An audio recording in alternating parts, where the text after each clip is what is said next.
आम सरकार गत मासर 12 तारीख रे शपथ पाठ ग्रहण करला परे आम भारतीय जनता पार्टी सेतेबेले जो संकल्प पत्र निर्वाचन रे जनसाधारण निकट में उपस्थापन करथिला एवं से संकल्प पत्र कृषि संबंधी अनेक विषय बिंदु से चाषी जो समस्या थिला एवं चाषी जो उन्नति पाई जो प्रस्ताव गुड़िक थिला ताकू आधारित करा जायतिला एवं ताकू लोक माने ग्रहण करके नया सरकार गठन करछंती एवं आमको सरकार बसैछंती और या को आधार करी जो संकल्प पत्र तैयारी होती से आधार रे आम सरकार प्रतिश्रुतिबद्ध ताकू कार्यकारी करिया पई तेणु ये कृषि विभाग कृषि को संलग्न विभिन्न अन्य 2 विभाग भी अच्छी कोऑर्डिनेशन प्लानिंग कोऑपरेशन एवं फिशरीज एनिमल हजबेंड्री सहित आमर खाद्य फूड एंड सिविल सप्लाई ये जो सामंजस्य विभाग सहित यार संपर्क निबिड़ था कारण यह अधिक किभली भाव कार्यक्षम कर स्वावलंबन कर चाषी को सशक्तकरण कृषक सशक्तकरण करने एवं संकल्प पत्र विभिन्न विषय को लेकिन ये कार्यक्रम करा जाउछि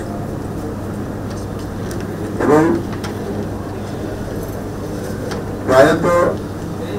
आमर संकल्प पत्र बा पॉलिटिकल मैनिफेस्टो रे थिबा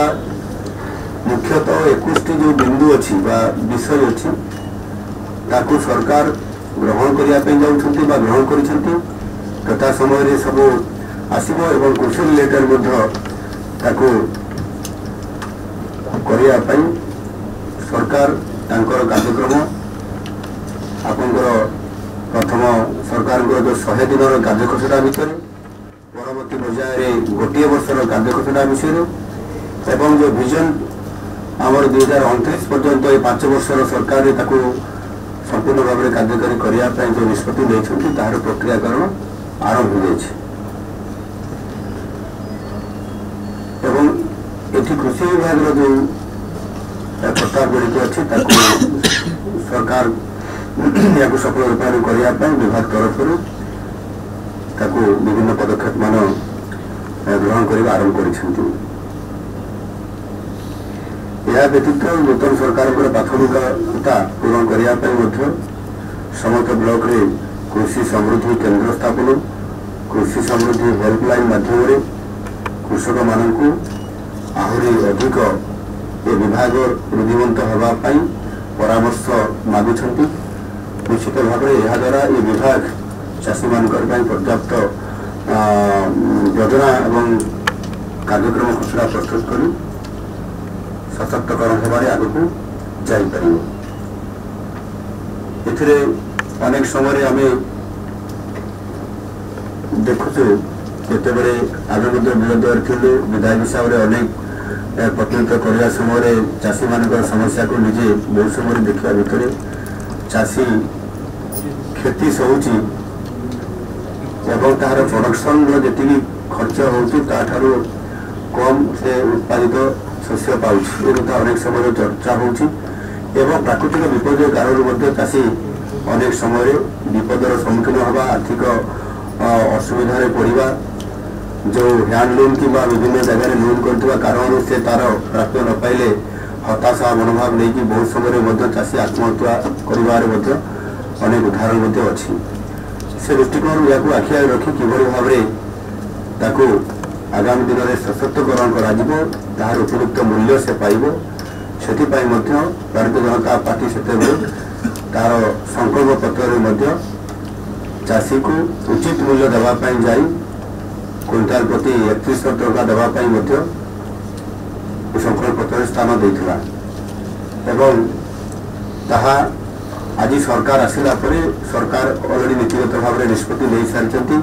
शपथ पाठ उत्सव कर घंटे पर जो कैबिनेट मीटिंग डकागला से आपन चाषी 3100 टंका पाइब यह प्रस्ताव पारित हो जाए। बर्तमान ये संपूर्ण भाव में प्रस्तुत करूँ आउ कि दिन भितर ये कार्यक्रम आप लंचिंग हो तेणु सरकार संपूर्ण भाव में चाषी एवं चाष कार्य सचेतन अच्छा कि भाव में चाषी जे भी संपूर्ण भाव में आज समाज को देश को खाद्य जोगाऊँ आम जीवन बचाऊ तार सुरक्षा ताहार उन्नतिकरण ताहार आर्थिक स्थिति को सुदृढ़ करने 3100 टंका जो देवा व्यवस्था है गत किछि दिन पूर्व केंद्र सरकार एमएसपी धानर सर्वनिम्न सहायक मूल्य 2183 टंकार 2300 टंका को वृद्धि करिसेंती। एणु आम संकल्प पत्र अनुଯାयी जो धानर जो मूल्य 3100 आम देवाई आम घोषणा करूँ कार्यकारी करने कैबिनेट पास करूँ से 800 टंका आमको देवाई पड़ो से समस्त प्रकार प्रक्रियाक्रम चली जहाँकि विगत दिन में अनेक समय गत सरकार भी बोनस देवाई घोषणा करते 100 टंका देवे 2016 मसीह किंतु ताहा से पूरण कर पारि नथिले किंतु आम सरकार आसिला मात्रे ताकू केवल 100 टंका न अधिक 800 टंका देकर 3100 गोटे क्विंटाल प्रति धान रेट रो मूल्य देवाई प्रस्तुत अच्छा। यह निश्चित भाव में चाषी को बहु उपकार करने सहित जो क्षति होता पूरण कर सहायक हम चाषी किभली भाव में शक्तिशाली हम तार शक्ति वृद्धि हम एवं संपूर्ण भाव में निजे छिड़ा हम ये प्रकार प्रयास आम ये कृषि विभाग जारी रखिब। निश्चित भाव में मुझे आज आप जो मैंने आपको आह्वान करुँचे समस्ते आप मूल्यवान प्रस्ताव आप रखु आम ये कृषि विभाग मानवर उपमुख्यमंत्री के भी सिंधु महाशय अच्छा प्रिंसिपल सेक्रेटरी अरविंद पाणी अच्छा आपण कथा को लिपिबद्ध करेंगे विचार करेंगे और जोटा सबुठ भल हम ग्रहण करेंगे आशा करूँ।